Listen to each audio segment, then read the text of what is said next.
वैसे कई बार मुझे लगता है कि वैलेंटाइंस वीक में ना promise day, chocolate day, sorry day, किस डे, ये डे वो डे होने के साथ साथ एक सॉरी डे भी होना चाहिए। यानी कि अगर आपने कोई गलती की है तो फिर चाहे वो आपके फ्रेंड्स हो, परिवार हो या फिर आप प्रेमी प्रेमिका हो, एक्सेट्रा एक्सेट्रा, एक दिन माफी मांगने के लिए रखिए और तमाम गिले शिकवे भुला दीजिए। अब देखिए ना, हमारी सुमन ने किया है ना अच्छा काम, उसको अपनी गलती का एहसास हो गया तो उसने ऋषि से माफी मांग ली। बेटा देखो,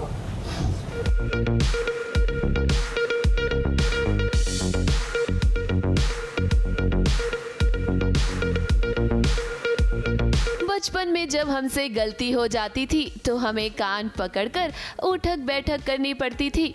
आज सुमन से भी गलती हो गई है और देखिए वो कैसे ऋषि से माफी मांग रही है।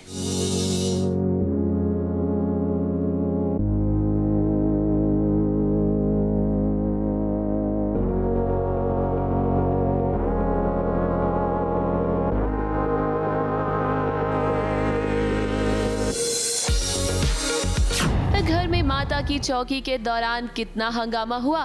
तीर्थ की मां ने सबको बताया कि ऋषि सुमन और तीर्थ का बेटा है, जिसके बाद ऋषि को भी लगा कि तीर्थ उसके पापा है और ऐसे में वो जिद करने लगा था, जिसके चलते सुमन उस पर हाथ उठाने वाली थी। सुमन को अब अपनी गलती का एहसास हो गया है और इसीलिए वो आई है ऋषि से माफी मांगने। क्योंकि जो पहले का सीक्वेंस हुआ है वो बहुत हैवी सीक्वेंस है, जहाँ जो ऋषि है वो बहुत ही रोया था, डरा हुआ था और विक्रम ने भी नोट किया और कहीं ना कहीं सुमन ने उस पर हाथ भी उठाने लगी थी तो वो बहुत अपसेट हो गया था।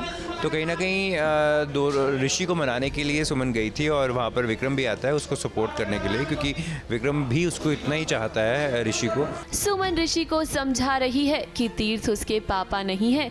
यहाँ विक्रम भी सुमन का पूरा साथ दे रहा है, इसीलिए तो वो भी ऋषि को समझा रहा है बड़े प्यार से। विक्रम भी वहाँ गया है सपोर्ट करने के लिए, उसको ये बोलने गया है कि तू किसी की बात ना सुन, अगर तू सिमी से प्यार करता है तो अपनी सुमी बोलता है, उसको प्यार करता है तो तू किसी की बातों में मत आ। तो कहीं ना कहीं विक्रम बहुत स्ट्रांगली उसको सपोर्ट कर रहा है, उसको समझा रहा है, उसके दिमाग में बात डाल रहा है कि तू जो भी कुछ कर रहा है वो बहुत सोच समझ के करियो, किसी की बातों में नहीं आना। फिलहाल तो सुमन और विक्रम ने ऋषि को समझा दिया है, लेकिन हम जानते हैं कि तीर्थ शांत बैठने वाला नहीं है। वो जरूर सच जानने की कोशिश करेगा और जिसके बाद फिर ड्रामा जरूर होगा।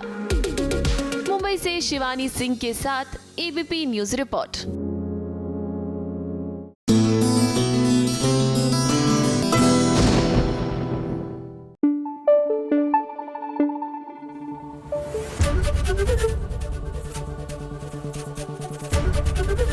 एबीपी न्यूज आपको रखे आगे।